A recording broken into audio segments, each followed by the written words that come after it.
Thank you, everybody, for being here. Welcome back to part 2 of this 2-part webinar series. In part 1 last week, we followed Jacobs into the field and saw how they efficiently captured 3D data on mobile devices. We ended with some incredible scans and one question. Now what? Today, in part 2, we get the answer. We're heading back to the office to look at the data to design workflow. Ben and Tyler, lovely guests here today, will walk us through a technical deep dive showing how they bring 3D ground data into engineering tools for hydraulic modeling and analysis. Before we begin, just a few housekeeping notes. We want today's session to be interactive, so please ask questions as you go. Use the Q&A button at the bottom of your Zoom screen. This helps us keep everything organized and make sure that we don't miss anything. You can submit a question anytime, so no need to wait until the end. If you see a question you like, give it a thumbs up so we know it's a popular question. Our team will be monitoring the Q&A throughout, and we'll leave plenty of time for live questions with Ben and Tyler after the talk. Also, please note that the session is being recorded and we'll email the full recording to you after the session. So with that, let's get started.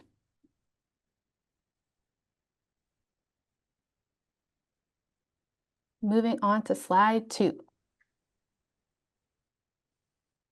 Thanks, Ellie. Hi, everyone. I'm Sarah Sawanchandar, Head of Customer Marketing here at Polycam, and we are delighted to be back for part 2 in our series today, and welcome back our guest speakers. With us from the #1 ENR ranked firm in critical water infrastructure, Jacobs. Welcome back, Ben Dupuy and Tyler Foudy. Yeah, thanks for having us. Thanks for having us back. Awesome. Thanks again. And with that, let's segue into our roadmap for today.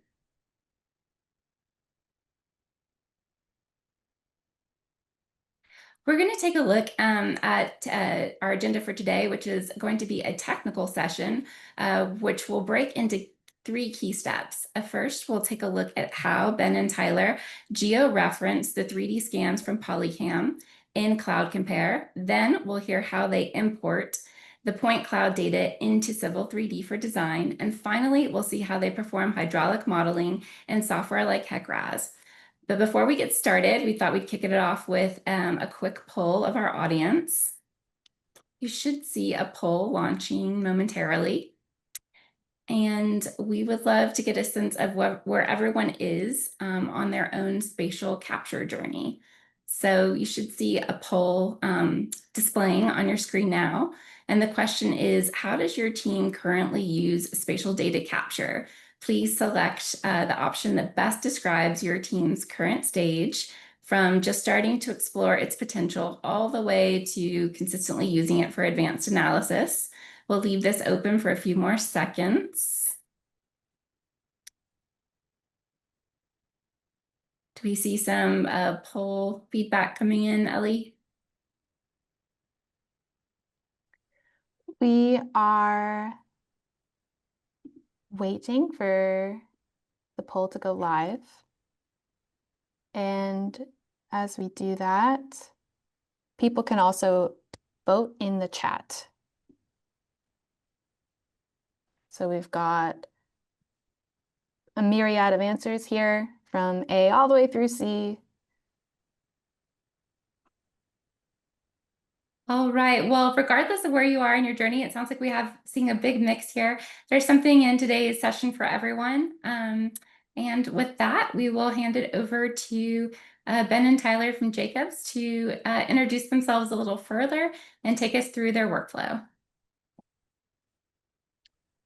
Yeah, hey everybody, Ben Dupuy with Jacobs Engineering. I'm a restoration and design engineer with about 15 years of diverse experience in the construction and design world. Oh, looks like that poll just popped up for folks. So if you want to vote, go ahead. We're thrilled to kind of talk about part 2 of our workflow. Hopefully y'all were able to join for part 1 to get a sense of where we are going with this technology, but excited to dive a little bit deeper into it. Hey everyone, I'm Tyler Foudy. I'm a restoration and water resource engineer here at Jacobs. I have about just under 15 years experience from construction to academia and now consulting. So I love everything about rivers, and it's kind of been a full process to me. Love growing up a kid, and now I get to be out in the streams, building them, and just playing in water, watching sediment move. So it's kind of a great gig to be a little kid again. So looking forward to diving into how we're using this data to really expand and improve our field and river restoration.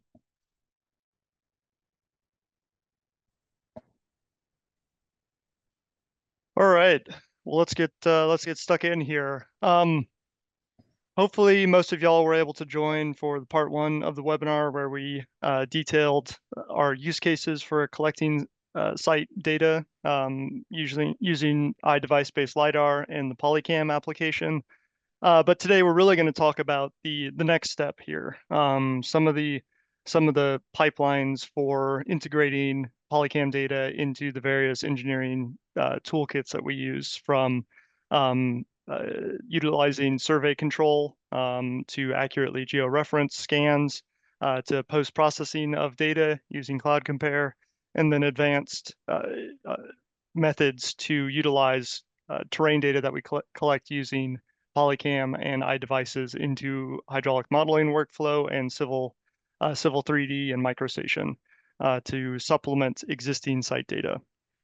Some of the things that we like to kind of set the stage on before we dive into this is some key questions that we ask ourselves, and then we ask the clients before we get going, the clients that we work with before we get going on any scanning effort. So one of the key elements is setting control points.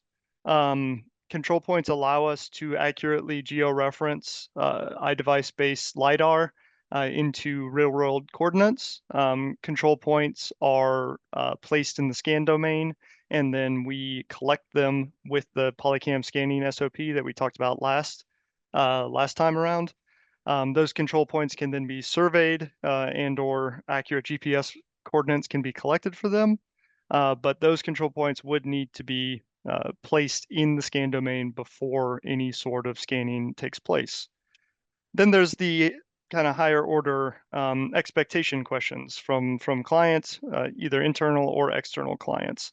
So what are you using the data for? Modeling, 3D images, monitoring, that kind of informs the post-processing pipeline that we pursue after we collect the data. Does the client want the data? Do they want just a web link? Do they want OBJ files? Do they want LAS files? And if they do want that data, what software are they using? After we have some answers to those basic questions, we know kind of the workflow that we go through. It can go all the way from level 1, which is just collecting a site scan without georeferencing, without any of this advanced process, and providing a reference, kind of a digital twin of a site that we scan. Do we want to use this for design? Do we want to create surfaces, contour lines, supplement existing survey? If we do, then we need to set control points. We need to do data processing, and we need to do modeling. We need to do kind of a higher order of magnitude effort. If we want to do hydraulic modeling, then there's all the steps that we need to go through to georeference the scan, collect the scan data, post-process it, clean it up, get it oriented correctly, and then incorporate it into SRH2D or HEC-RAS, one of the various modeling softwares that we use. And then kind of the last example here is analysis. If we want to do change over time monitoring, if we want to do some quantitative assessment of sites at an interval that we select with our scan data, then we need to do at a minimum control points and post-processing of that data. A lot of this may not make sense now, so I want to hand it off to Tyler, who's going to kind of explain this in greater detail and also show a few interactive videos about how we are using iDevice-based LiDAR in the various workflows that I just talked about. So take it away, Tyler. All right, thanks, Ben. Thanks for getting kicked off. As Ben said, we have some videos we're going to play that covers our whole process. We're going to break this up into clips, kind of walk you through, and we'll jump to a slide that will, dive into the details, help answer some questions, and help guide this step-by-step process to just watching a video. So here we go. Now walk through our process of how we download scans from Polycam, upload those scans into Cloud Compare, which allow us to georeference our scans and merge scans together. Then taking those merged scans and uploading those into a program like Civil 3D, then taking those final terrain data modifications we make in Civil 3D into our hydraulic model. To download our scans, we're going to click the detail button on the bottom right of our scan, download 3D model, click XYZ, and export. Now we have that first one downloaded, we're going to go back and we'll repeat that process for our second scan. With our scans now exported, we can now open those up in Cloud Compare. So we open up Launch Cloud Compare, we can go to File, Open. We're going to highlight our two scans, Open, Apply All. As you can see, both our scans are now inside the Cloud Compare domain. Our next step is now to georeference these scans. Doing that will line these up. So we want to turn one scan off. We're going to select the next. We're going to go up to the ribbon and hit Align 2-point clouds. So in our Cloud Compare, we have these yellow markers where our control was taken. So let's go close to N. You can see this yellow marker. We want to click in the center, drop a point. We click this pencil. And now we input our data. Scroll out.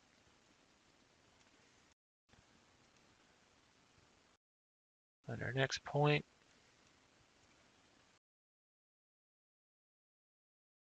Drop in the middle. Click pencil. We have a third.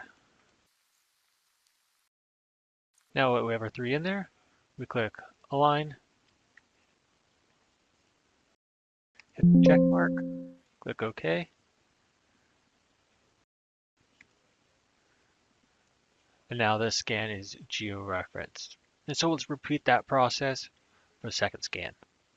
So once we georeference the second scan, our scans will align and we have one big scan. So what we want to do here now is we want to merge those two scans to make it a single. So we highlight both of them. And we click the merge button.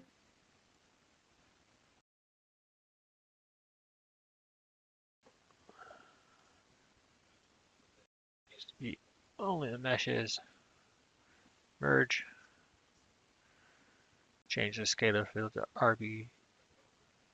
RGB. Now we have one complete scan of our area.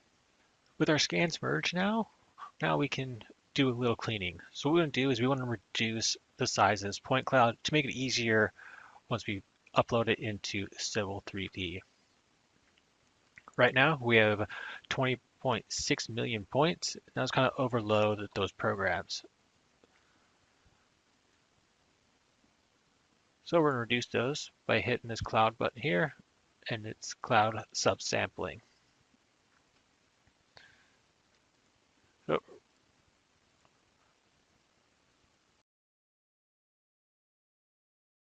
we're going to put in 0.5. Click OK.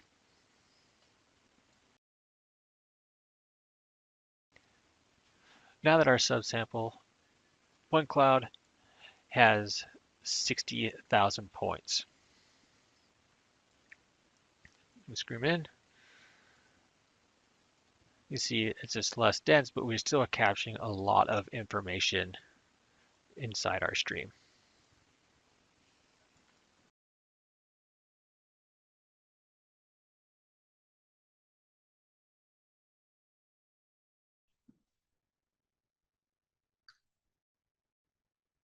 Now walk through All right, so there's a little video that did a high level view of just taking those scans straight from Polycam and then into Cloud Compare domain. We work in Cloud Compare just because it is a open source, easy to use. There's a lot of information out there on YouTube to walk through processes, how to do some analysis, merging scans together. So getting in our exports scans from Polycam, we use three key file types. As Ben was saying, we kicked this off is what does our client want? Do they want that 3D image? Do they want a point cloud to do further analysis? So we use OBJ. I personally like XYZ and then a LAS file. We can bring those in, easy to work with. Hey, Tyler. Yep. Your camera's off, so if you could turn that back on so we could see your face. Awesome. There it goes. Oh, thank you. Yep. So those three file types are what we use, but there is an array of different file types you can export in Polycam. So we jumped in that Cloud Compare is merging. So we like to do is these control points. Here is a screen grab of a PDF of one of our sites. And then you can see that scan is directly from Polycam, so we can locate exactly where those scans are. With the new button of adding comments in the scan, we can actually play comments down and say, hey, here's our control one and lay them out. So we know when survey comes in, they can take a photo location and we know exactly where that control point 1 through 9 is, or how many number you have. So you know exactly where we're looking in those point clouds. You zoom in, you start to lose where we're at in the scan. So picking a target that really stands out, and you see that here we're using black and white targets. These are a little small. This is our first trial. We went to these yellow ones, as you saw in the video, that really stand out. But also take in consideration of what your background is. Is there a lot of leaves? Or is there a lot of vegetation? Pick something that really stands out and separates from that environment. So it's quick and easy to go through the scans. You know exactly where you're clicking. So merging. For merge OBJ files is, we can pick 3 common points to merge those as long as they're captured in the same. In georeferencing is, 3 points minimum, but you're always wanting to change of how many points we need is going to vary between scans. Sometimes you need a lot, sometimes you need little. And then cleaning, we can clean out some vegetation. For us, logs that are above the surface, or we're making terrain, we want to take those out. As soon as we hit our terrain, it's going to be a wall. So if it's suspended above our stream bed, we kind of clip those out. And in Cloud Compare, that is quick and simple. Doing these 3 processes, if you're in a scan, we got those down to be a 20-minute step. Is quick and easy. Here it is. Here's cleaned. Here's reduced. And we can get that into our CAD person's hands to work with. Georeferencing, that's one thing we spent a long time working on is, okay, we have these scans, it's in floating in XYZ and Polycam. So how do we now take that into the real world? So that, say the control points is Polycam or Cloud Compare only needs 3 to make that. We found out, 3 gets us a line, but depends on the location, you may need more. At a site where I had 5 control points, I lined it up and it bring in crooked, cockeyed. And I was like, well, what's the issue? Well, let's reduce 1 point, space it out. And I went down to the minimum of 3 and it lined it up exactly where that x-axis was coming out of the screen. So you really need to test it out and see if it's maybe I need more or I can use it less. It's going to be very site dependent. We also done another method, not from surveys, depending on just using known control points. I worked on a project down in California where I knew the crest of this man-made dam. We knew the elevation was. So I used Google Earth to give me my lat and long. And I used that elevation from the documentation to set my one control point. Then inside Polycam, I was taking that measurement device to set other control points to get it in the correct domain, and it worked out great. Our modeler was able to bring it in, to his HEC-RAS model, and it fit perfectly where it's supposed to go. So he was able to move on, continue his analysis. Tyler, what are some of the factors that dictate, on a range of client projects you may be working on, that dictate how many ground reference targets that you need to capture? So we made our system is we split our scans up in smaller segments. So we need at least 3 control points per scan. So if it's easier enough, we're doing georeferencing with survey data, because I put those 3 into each scan separately, and it puts it in the real world, then the next one. So when it brings those in together, they should align. If you don't have 3, then you're kind of lost. Then you have to pick some control points and another scan to overlap. But to do that, you still need 3 control points in that overlapping system to really get those to merge correctly. So our standard is each scan section, you walk it out, say we're going to go from point A to point B right here. We're going to overlap, we say about 10, 15 feet. So we do have that overlapping. If, some of the times the edges of scans kind of flare up or they smear, so we're not missing that data. And so there's always at least 3 in each one to make that process more streamlined and not saying, oh, we got to go back out. And that's what's nice about scanning on the iPad is we can do that QC right there in the field. It's quick, it's simple. Yep, we got it captured. Thanks. Yeah, so those figures on the right show our kind of cleaning. This is a guardrail system. The top was just all that raw data in Cloud Compare, and then quick, simple cleaning the data is, well, we want that guardrail to really stand out. So I clipped it out, kept all those points there, and then I subsampled everything around it to make it really stand out from that separate point. So when you bring it into CAD or MicroStation, you know kind of what you're looking at, where you want to create lines or do what other processes that CAD person wants to do. The next one, we're going to demonstrate the next Now that we process. reduce that point cloud, now we can export this into multiple file types that can be used into a Civil 3D. Let's go to File, Save. We already have a naming convention here. We're going to resave this as a LAS file.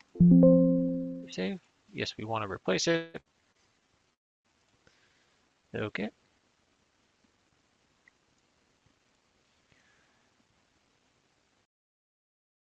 Make sure it's highlighted again. Save button. I like to save these as an XYZ point. Find our naming convention. Replace that. And there you go. That has our step-by process of georeferencing, shrinking our point cloud, and exporting those into a format that we can now use in a program like Civil 3D or MicroStation. Yeah, so now that we got those file types saved, now we can bring those in. So using that guardrail scan you saw 2 slides ago, as the figure to the right is that's all those scans, all those data points into MicroStation domain. So bring that as a survey points. Now here, our CAD people can do whatever they want with that task. If that task is making plan sheets or looking at creating a surface, doing contour lines, they can play with that if they want, or hey, get this back to us. Hey, let's reduce this. It's just to a smaller point cloud. It's quick and simple to do in that Cloud Compare domain to make it easier to play with.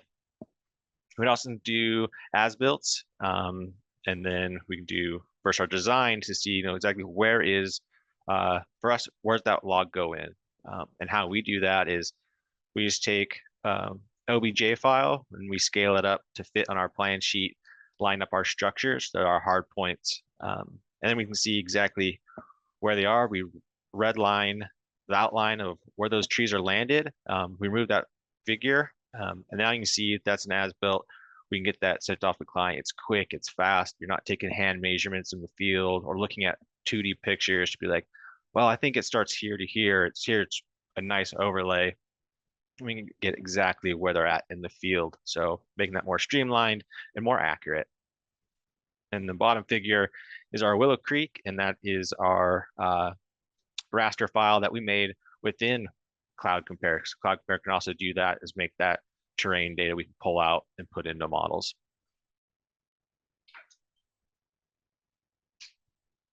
So we're going to jump in next to our video is demonstrating Station.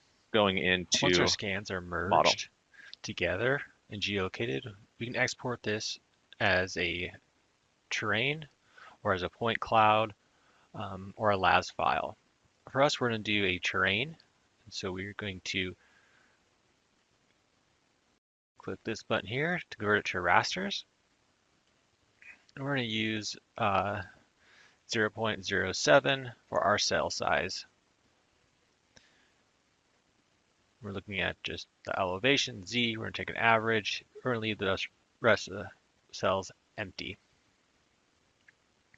So we're going to update our grid. Once that's done, you can see our new grid here. We're going to do hill shade, generate. Here we want to export this as a raster. We're going to export the heights. Click OK.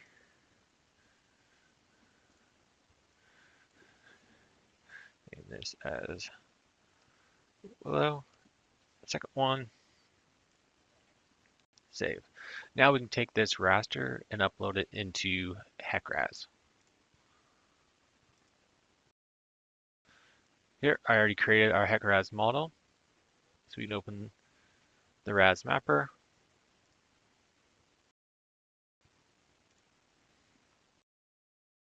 Go to terrain. Create new terrain.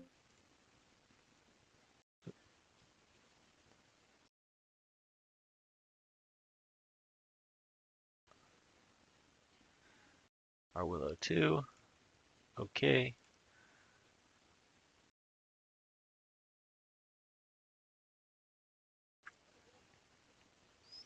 And close those, and now you can see now we have that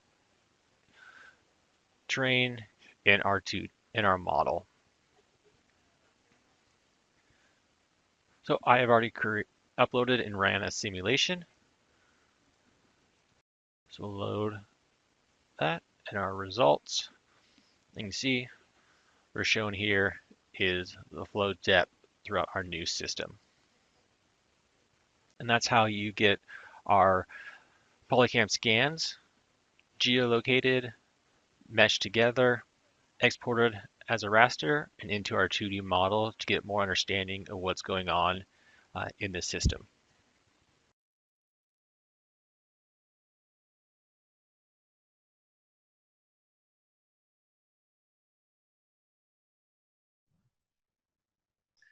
All right, yeah. So now that we have that terrain into our model, so we get more accurate models really in this defined channel. So for us, looking at complex features like step pools, meander bars, or even logs crossing is, at that 2-year event, how's that flow moving? Is it moving as we anticipated? What's that velocity? Is it really pushing that flow to one direction or not? Oh, maybe there'll be more erosion there. Having more understanding of how that stream is going to function can help us with our designs, and better design for that system. There may be a design that we say, hey, let's put it in log this angle or different angle, and it does the opposite of what we're intending. So having more context of what's going on, how's that system going to react, and also like step pools is how's this wood across the channel. So we do a lot of scanning when we're out in the field to make this library of what's naturally done. How can we use that to implement in our design? Just scanning these when we're going out for site reference, we can understand the functionality, and maybe that'd be a good design that we can implement in to it. So we can do that. here we get, finer detail of the surface, that interaction of logs, boulders, it's real fine. We're not just looking at a big, larger mesh where it kind of bypasses these smaller features that may be a big impact to this system, may kick the flow over and, larger erosion on one side. So a lot of information that we can get with a real detailed channel. Then, yeah, so understanding that performance of the designs, greater details, that lower flow event, and overall the function of the stream in general throughout our whole reach is what we can gather with these hydraulic models, implementing this very detailed channel.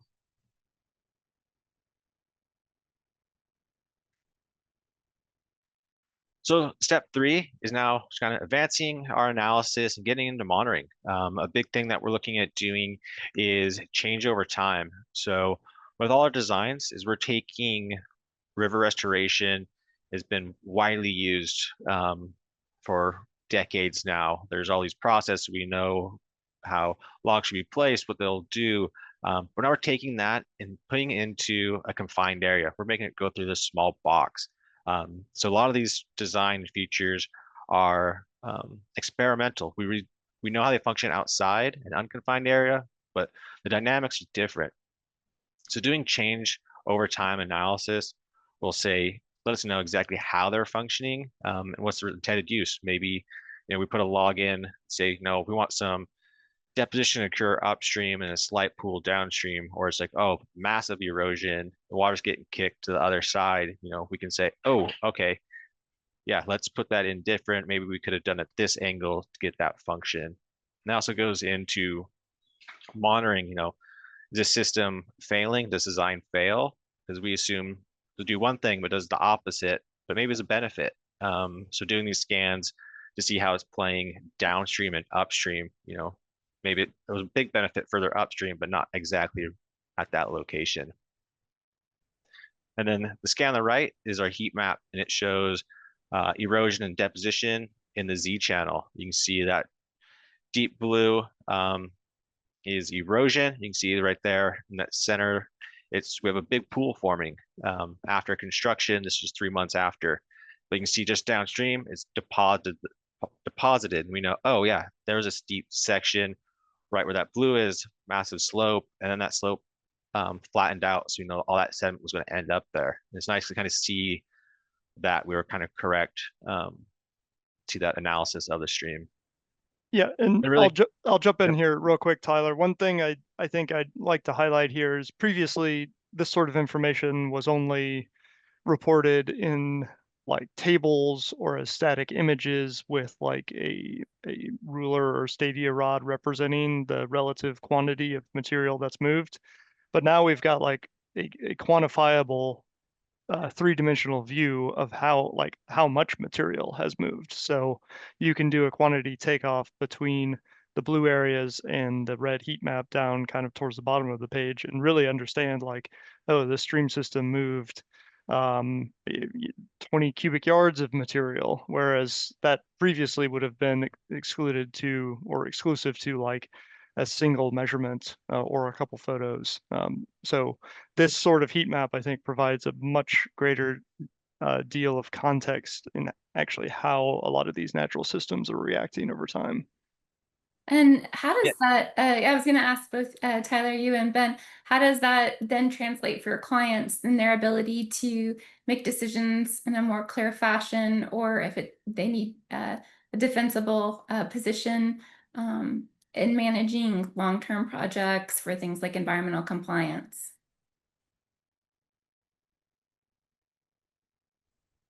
Yeah, so one thing is on a bunch of our sites, they have to monitor it over 5 years, to see that performance.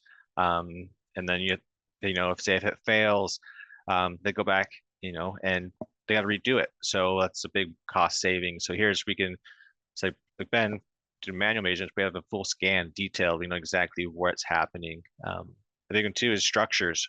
We do culverts. Is there going to be massive erosion on a bridge abutment, or is it undercutting there? Understanding where that impact and areas concerns are. Great detail of seeing over time. Maybe the first year we're starting to see something, but it changes over the next that our eyes can't pick up, but scanning it will. So a big understanding of, that whole system and what's changed, exactly what's changing. Yeah, and I think it just feeds into a feedback loop that a lot of our clients are expecting in a lot of cases, where they want to know how the site is performing, but oftentimes it's buried in a report or buried in a large text document. And so being able to create these heat maps for change over time just kind of decreases that site context awareness, or decreases the barrier to site context awareness that we're really excited about, and looking to implement this type of monitoring, like Tyler said, across a broad spectrum of our projects. Awesome, thanks.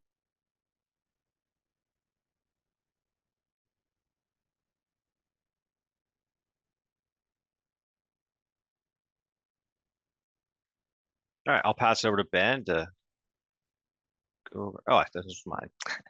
Yeah, so here our key learning is the values of this workflow is, we have better data coming in equals better design. We're getting more detailed function of how stuff's moving, better understanding of the current conditions, especially like reference reaches that we want to compare our design to, that we're trying to get to.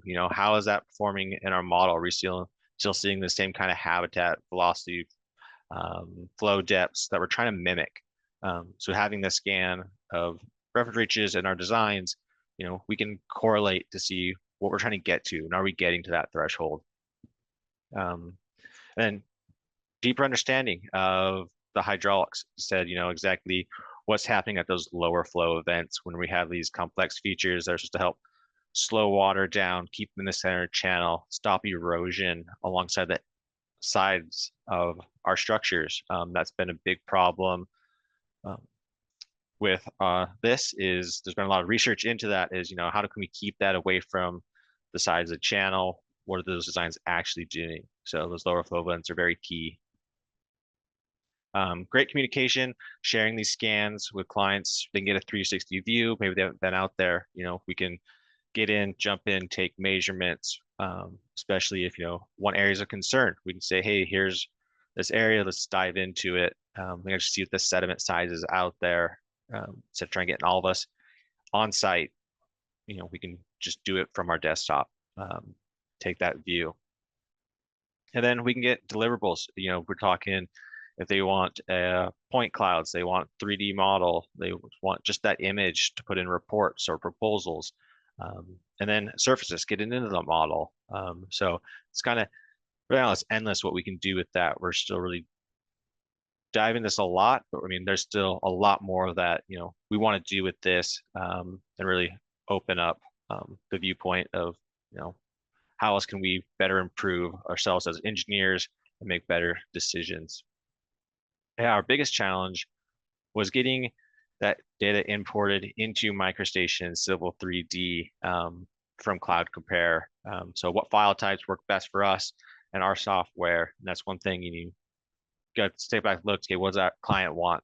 Do they want in a point cloud, are they in Civil 3D, or are they MicroStation? They doing LAS.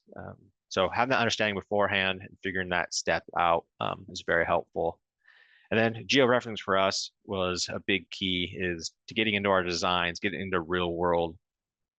Once we figured that out, it was kind of our barrier, and then kind of the floodgates opened up and what we could do with it, putting into existing models. And currently working with our PLS team is turn this into a supplementary survey.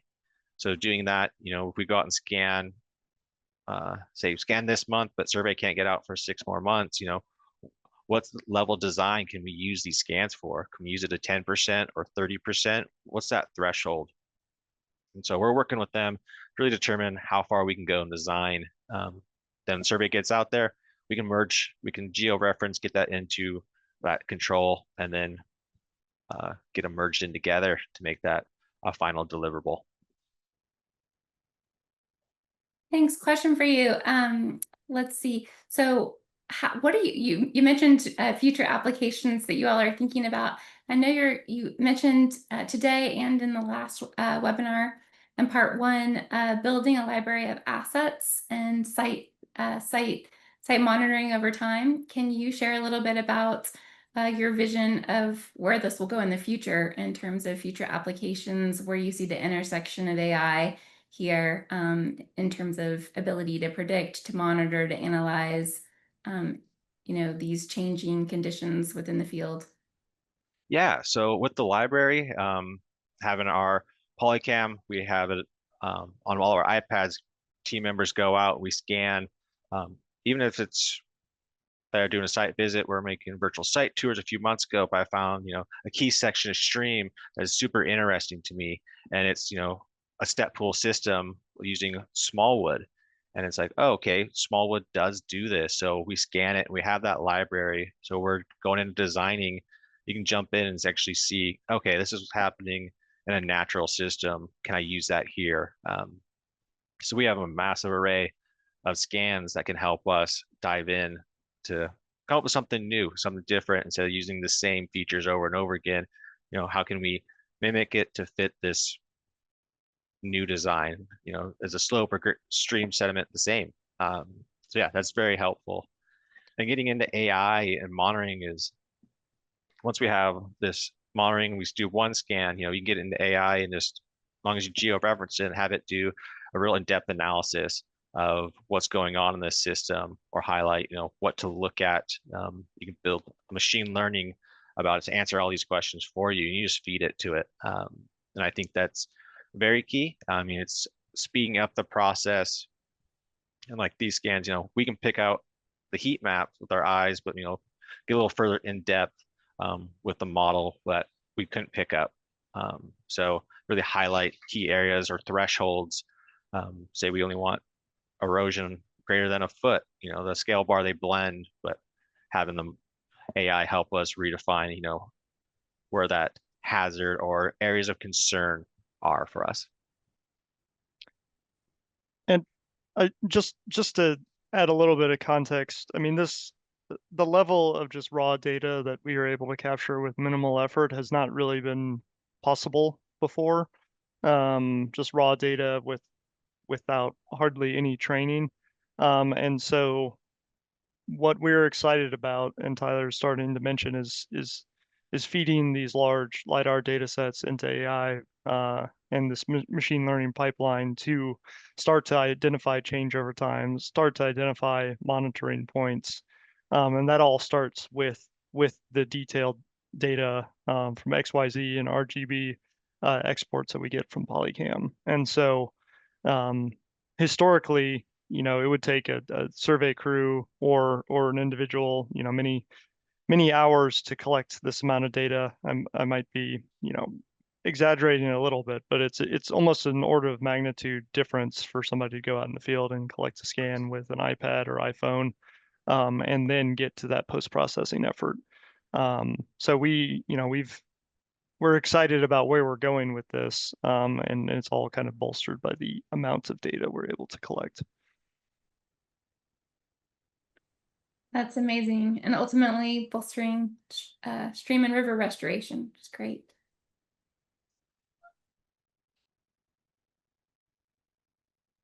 All right, I'll kind of wrap us up here. I think you've all heard about our use cases for stream restoration and ecological restoration projects. How we're integrating iDevice-based LiDAR into our workflow, and how it's reducing our relative level of effort, both internally and externally, for our clients. It really does, I mentioned this last time, it has cut down significantly on the number of times we have to go out to individual sites.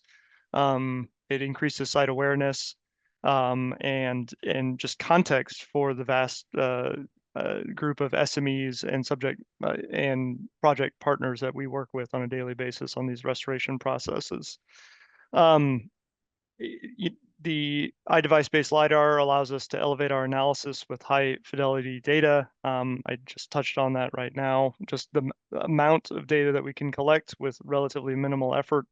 there's a lot that we can do with it that Tyler explained, from supplemental surface creation, from changeover time heat maps to post-construction monitoring, as-builts.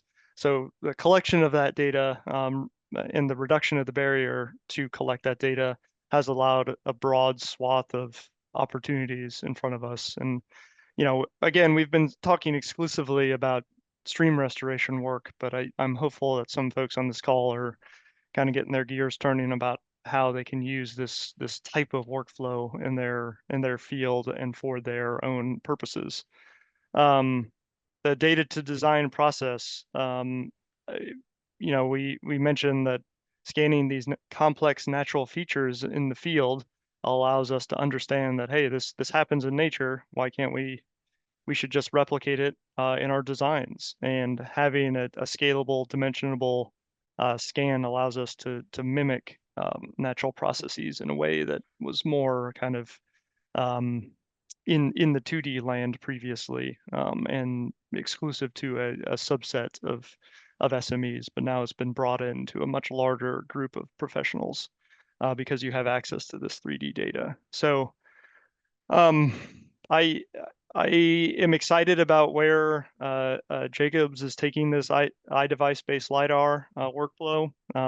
We are investigating, drone surface creation using Gaussian splatting and photogrammetry um, enabled by Polycam, and will continue to use just terrestrial iDevice-based LiDAR in our workflow. So happy to talk at length about details. If there are specific questions that folks have, please drop them in the chat. And Tyler and I are more than happy to answer the hard questions. Yes, thank you, Ben. Thanks, Tyler. We do have a couple questions here in the questions panel. Y'all feel free to submit as many questions as you like.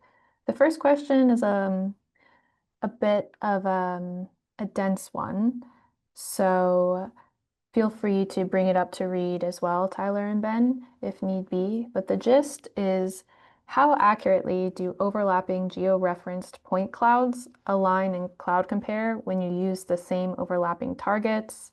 How accurate are the SLAM, S-L-A-M, scans?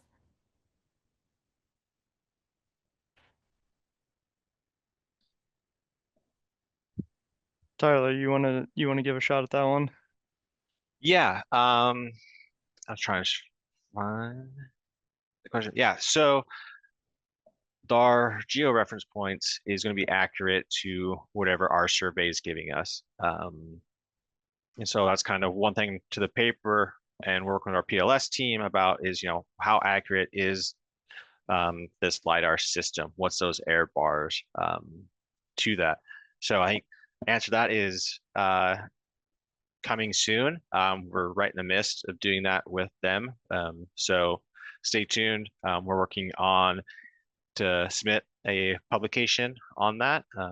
So yeah, if you want to know those answers, send Ben and I an email, and we can get that out to you, once that gets accepted. Awesome. We have another question here from Callum. Callum asks, how is dense vegetation, canopy cover, impacting your workflow with capturing control points accurately? Any tips to overcome this? Yeah, vegetation has been a big issue. With Polycam, they're not doing classification quite yet. We've asked, so it's coming. So to capture those points is we make sure they're pretty much in a nice open area. They stand out. And that's one thing to do is your control points is select where you're going to put them first. Walk your system to make sure those are exactly, where you want them, and also what's around it. Make sure there's no overhanging branches to get. And when you're scanning, make sure you scan, around them. Make sure you slow down. Make sure they're fully captured in your system. And that comes back and just doing a QC in the field. You know where they are. Hit the processing, open it up, zoom in. Hey, did I get that control point or not? It's quick and simple. It scans, 5 minutes to scan. So you can repeat that process But yeah, it's just selection on where your points are at is the biggest key, and the type of target. Absolutely, Tyler. And in session one, Ben actually showcased a video that breaks down how to scan. It's a demo of how to scan in the field, and that's going to be live on YouTube. So stay tuned for that. Polycam also has a massive help center with a bunch of help articles on how to capture in different environments and what capture modes to use for your particular use case. So there's a lot of resources out there available to help you get the best capture, and through the best capture, a solid reference point for the georeferencing. We have another question here in the chat. Parisa asks, how can we use the Polycam model to create topography plan in AutoCAD? What is the easiest, fastest way? Yeah, I- so I'll go for it, Ben. Yeah, I will speak to my experience, and then Tyler can talk to the cloud compare workflow. But Civil 3D has a couple requires you to jump through a couple hoops to get a surface. One of those is to use an intermediate program called Autodesk Recap, where you convert LAS files into RCP files, which is readable by Civil 3D natively. And then once you have that RCP file, you can then create a Civil 3D surface. That was implemented really early on in this effort, and I think there are more refined workflows that Tyler's worked through. But that is a process that works to get a usable surface in Civil 3D. There's some geolocation, translation, rotation efforts that you need to go through, but that's a 1,000-foot view of the process. Tyler, you want to supplement? Yeah, we've been working on this past couple weeks too. We found it converting it to a CSV file and removing your scalar field and your color to get that into Civil 3D. And then once you're in there, it comes in as a point cloud. Then you create that into a surface within there. So those kind of quick steps, we're still learning, getting that in. That's where we're kind of putting a lot of effort towards now, is getting those into a better model, what exactly that full fine detailed is for each program, because each of our clients want a different program. So we're just kind of chipping away at each one to make sure we have those workflows down.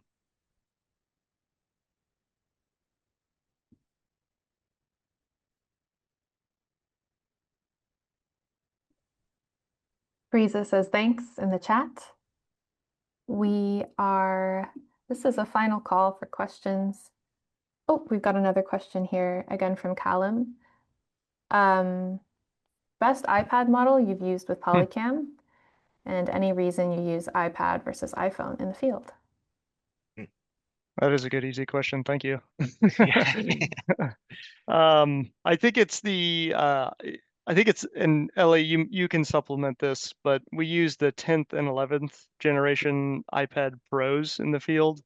I think the iPads are, they just offer a larger working surface. You don't have to connect them to mobile if you don't want to. You can just get a Wi-Fi enabled one, and just allow for a little bit more broad canvas to work on than an iPhone. But the iPhone Yeah. has its own advantages too. Yeah. Most of the newer iPhone Pros have LiDAR built into them. Also, iPad Pros have LiDAR built into them. Make sure you double, triple check before purchasing. Having watched Ben's video on capturing the stream that was premiered in last webinar session, it demonstrates how much easier it is to capture in the field. Like there's more visual feedback, the screen is larger. Um, it's easier to handle because it's bigger and it's not this tiny little thing. Um, and Ben has this nice, lanyard to keep it safe. So it really depends on your use case. Like if you're scanning smaller spaces, you're going to want to use an iPhone. But both work really well. Yeah, iPhones I'm a and Yeah. fan of iPads the both iPhone. work. It all depends on what you're doing while you're on site. iPhone fits right in the pocket. I was doing 360 photos, and it's easy just to quick scan it, especially when you're walking up a large distance and you're, say, you're carrying a stadia rod and a bunch of other equipment, kind of limit what you're taking. Everyone usually has their phone in their pocket already. So I lean more towards the phone, and I have the iPhone 16 Pro, and works great, quicker process of those scans I found. But it's all dependent person to person. Absolutely. And we're not sponsored by Apple, so we just Yeah. we live in this particular atmosphere. Yeah. We have another question here from Andrew. Andrew asks, do you think there would be any advantage to using a gimbal for capture? I'll hop in for this one. The short answer is no, actually, even though this might surprise you. Getting varying angles at different heights helps the algorithm that we use better understand the spatial relationship between where you are with the camera and the space around you. So actually having more dynamic heights and angles feeds the algorithm slightly better data and results in a higher quality model. If you're like on a boat or something where there's a lot of movement, a gimbal could help, but that is an edge case. Watch you be on a boat, Andrew, and I just completely dismissed that possibility. Thanks for the question. Okay, so we have a couple minutes left. Any last questions? If you have a question, submit it now. This is the last call. We appreciate all of you. All right, I'm gonna hand it over to Sarah. Yeah, thanks everyone. A huge thank you to Ben and Tyler for joining us and sharing all your expertise over this course of this two-part series. So valuable. Thank you for your willingness to share and share best practices with everyone. We wanted to announce the winner of today's business license. It goes to Craig Sheriff. Thank you so much for joining us over the course of the two webinars. We will follow up with you via email. And also, I think as we drop off here, we just wanted to, a few housekeeping closing notes. Everyone will receive links to both of the on-demand webinars if you want to review them, if you were able to join one part but not the other, if you wanted to share them with colleagues. So we will be sharing those out. And then as you close off on your screen today, you should see a short feedback survey that will launch on your screen as you exit. If you could just take 30 seconds to complete that quick survey, it will help give us some valuable feedback so we can better plan future content for you. So thank you so much, everyone. Thank you to Ben and Tyler. Yeah, thanks for having me. Yeah, thanks for the opportunity. Thank you, guys. Thank you, attendees.